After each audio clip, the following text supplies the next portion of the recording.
গাঁওখন গাঁও হৈ থাকিবলৈ দিয়া। হেৰ' ৰঘুৰাম, গাঁৱৰ বোকাপানী গছকি দেখোন তই উচ্চ শিখৰত আৰোহণ কৰিলি।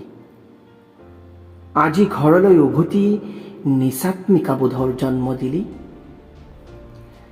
কাইলৈ দেখোন তই সেই ঘাঁহনি ডৰা, যাৰ ওপৰত মৰহি যাবলৈ ধৰা এজোপা শিমলু গছ, তাৰ ওপৰত এটা ভকাতুৰ বগলী খাদ্যৰ সন্ধানত ইফাল সিফাল চাই আছিল।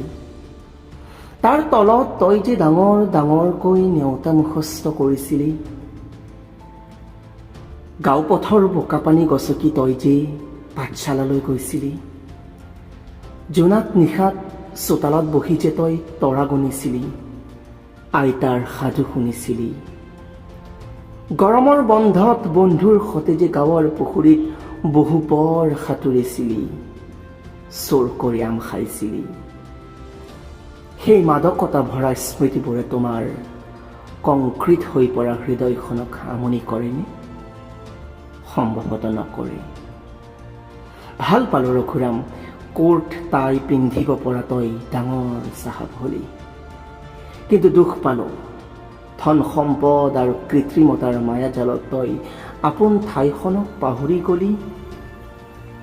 হয়তো কংক্ৰিটৰ কৃত্ৰিম নগৰত এটি এচি কোঠাত বহি আদাম স্মিথৰ দ্য ৱেল্থ অফ নেশ্যন পঢ়িছা তুমি, যাৰ বাবেই তোমাক আমনি কৰিছে গাঁৱৰ সেউজীয়া ভূমি।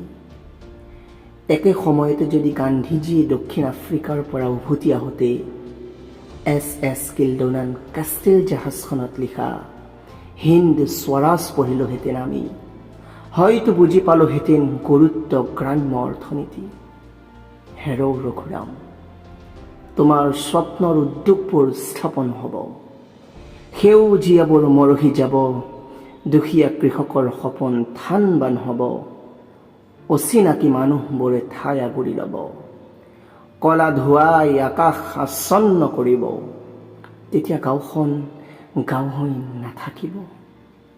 ৰঘুৰাম, এয়া দ্বন্দ্ব নহয় পুঁজিবাদ বনাম সমাজবাদৰ, এয়া প্ৰতিবাদ অধিকাৰৰ। গাঁওখন গাঁও হৈ থাকিবলৈ দিয়া।